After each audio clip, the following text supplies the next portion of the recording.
मृकंड, इनके महाराज संतान नहीं थे। अब शिव की भक्ति की, शिव प्रसन्न हुए और वरदान देने के लिए आए। और भोलेनाथ ने वरदान में जैसे ही उन्हें कहा कि मेरे घर संतान हो जाए, तो भगवान ने कहा कि मेरे पास 2 बेटे हैं। कितने बेटे हैं? एक की उम्र 8 वर्ष है केवल, और दूसरे की उम्र है 100 वर्ष। बोलो कौन सा बेटा आपको चाहिए? बोले हर हर। तो मृकंड ऋषि ने विचार किया कि अगर 100 वर्ष का मांग लो, अगर धुंधुकार निकल जाए, कुशल करने वाला निकल जाए, तो कोई फायदा नहीं। मैं ऐसा करता हूँ, 8 वर्ष का अच्छा संस्कार वाला मिल जाए तो उसे ले लेता हूँ। बोले हर हर। बोलन कहा जी कि भगवान ने मुझे 8 वर्ष का ही दिन के तथास्तु भगवान चले गए। अब इस बात का पता किसको है? मृकंड को। घर में बेटा हुआ जो बाद में मार्कंडेय ऋषि बने। क्या बने जी? मार्कंडेय ऋषि बने। तो केवल पिता को ही पता था, माता को कोई पता नहीं था। जब 8 वर्ष का समय आएगा तो ये संसार को छोड़ करके चल पड़ेगा। तो ऋषि थे, साधु थे, विद्वान थे, ब्राह्मण थे, अनेक ग्रंथों का अध्ययन किया, अनेक पुराणों का अध्ययन किया, शास्त्रों का अध्ययन किया, और सब शास्त्रों का अध्ययन करने के बाद यही श्लोक मिला। अविवादं शीलस्य नित्यं धूपसेवना आयुर्विद्या यशो बलं नित्यं वर्धते शरः। इस श्लोक के ऊपर कौन पहुंचे? मृकंड ऋषि पहुंचे। कि अगर शास्त्रों में श्लोक लिखा है तो श्लोक गलत नहीं हो सकता कि अभिवादन आशीर्वाद लेने से आयु, बल, यश, ये सारी चीजें बढ़ती है। अगर ये झूठा हो जाएगा तो फिर शास्त्रों को कोई भी पढ़ेगा नहीं, कोई विश्वास नहीं करेगा। क्या शास्त्रों के ऊपर लिखी हुई बात झूठी हो सकती है? कभी नहीं। बोले हर हर। तो आप विश्वास कर लिया किसने? मृकंड ऋषि ने।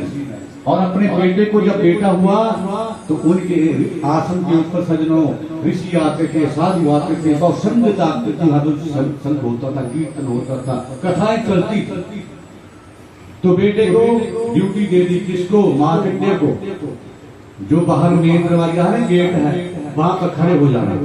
और जितने भी साधु आए, संत आए, तपस्वी आए, सबके क्या करना? बोलो चरण स्पर्श करते रहना, आशीर्वाद लेते रहना, बाकी कोई काम तेरा नहीं है। बाकी काम पिता ने काम अपने आप देखा हुआ। अब जो भी गेट के ऊपर आता वो मार्कंडेय ऋषि उसी समय दोनों चरण पकड़ लेते। तो कोई न कोई के मुख से बात निकलती थी, दीर्घायु भव, चिरंजीवी भव, धनवान भव, कीर्तिमान भव, यशवान भव। अनेकों अनेक साधुओं के, संतों के वो आशीर्वाद मिलते रहे। अब 8 वर्ष का जब समय हुआ तो धर्मराज लेने के लिए आगे समय के अनुसार सजनों, अब 8 वर्ष के बाद जैसे ही धर्मराज लेने के लिए आए, ध्यान देना एक शब्द के ऊपर, जैसे धर्मराज ने गेट में प्रवेश किया उसी समय सजनों पिता की आज्ञा के अनुसार उसने दोनों चरण स्पर्श कर लिए और धर्मराज भूल गए और धर्मराज के मुख से निकल गया दीर्घायु भव। शिव के तो जैसे दीर्घायु भव एकदम अचंभे में, मैं तो उसे लेने के लिए आया था, ये क्या हो गया? मैं लंबी आयु का आशीर्वाद दे दिया। उसी समय भोलेनाथ प्रकट हो गए। कौन प्रकट हुए? बोलो। और भोलेनाथ ने कहा धर्मराज से अब नहीं ले जा सकता, क्योंकि इसने इतना आशीर्वाद जीवन में प्राप्त कर लिया है। स्वयं आपने भी कह दिया है कि दीर्घायु भव, लंबी आयु वाले बनो, तो अब आप इसको नहीं ले जा सकते। धर्मराज को हार माननी पड़ी और महाराज वही मार्कंडेय ऋषि बाद में बने। और जिन्होंने महाराज सारे जितने प्रलय होते हैं, मार्कंडेय ऋषि का कहीं अंत नहीं होता है, वो जीवित रहते हैं। जितने बीज है धरती के ऊपर, एक नाव के ऊपर वो लेकर के महाराज उस बीजों को सुरक्षित रखते हैं। बोल शंकर भगवान की। क्योंकि एक बार प्रलय के समय में जैसे प्रलय आया, नाव के बीच में बीज रखे थे महाराज, भयंकर तूफान आया और उस समय उनका मन जगमगाने लगा। तो भगवान ने वट के पत्ते के ऊपर दर्शन दे दिया कि चिंता मत कर, मैं तेरे साथ हूँ। और महाराज अंगूठा चूस रहे थे भगवान।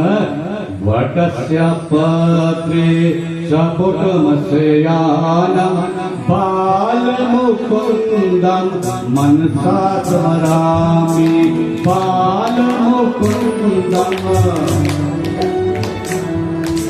भज गोविन्दं, भज गोविन्दं, भज गोविन्दं पूर्णमती, भज गोविन्दं, भज गोविन्दं पूर्णमती। चिंता मत करो। अब भगवान ने दर्शन दे दिया और मछली बन गए। और महाराज उस नाव की डोरी को भगवान ने कहा कि मेरी पीठ से बांध दो, मछली बन गई। और जब महाराज भगवान मछली बन गए, कछुआ बन गए, तो उस डोरी को मार करने जल्दी जल्दी जैसे भगवान ने बाहर निकले तो डोरी को वो लोग मछली के साथ बांध दिया और उन बीजों को बचा करके रखा। बोले हर तो ये मार्कंडेय ऋषि 8 वर्ष की उम्र लेने वाले केवल एक आशीर्वाद के पल पर सज्जनों आज संजीवियों में आते हैं, अजर अमर हो गए हैं केवल आशीर्वाद को लेने से।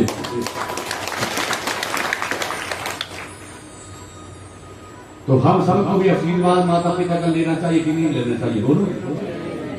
लेकिन माता बहनों अब कथा पतन कहाँ घूम जाती है। माता बहनों पुरुष भाइयों के लिए दंडवत प्रणाम भी लिखा है, लेट करके झुक करके प्रणाम कर सकते हैं। लेकिन माताओं बहनों में देखता रहता हूँ और उसी कथा से जोड़ता हूँ ताकि हमारा सनातन जगमगाए, हमारा सनातन बढ़ता रहे, चलता रहे। आप क्या करती हैं? आप भी दंडवत प्रणाम करती हैं, कहीं कहीं गलती कर देती हैं। माताओं बहनों आपके लिए दंडवत प्रणाम शास्त्रों में नहीं लिखा है।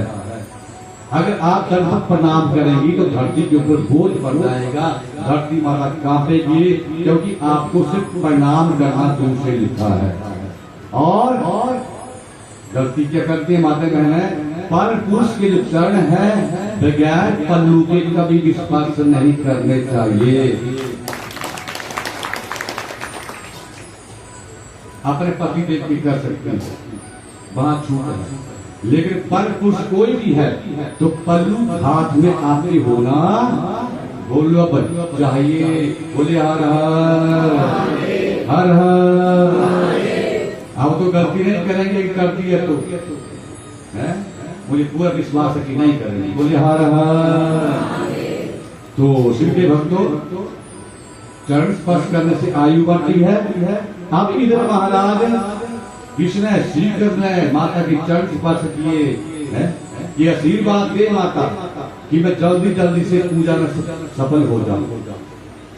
तो श्री के भक्तों माता ने तो गुस्से में दिया आशीर्वाद और चली गई कि अगर तूने नहीं आना है तो मत आ।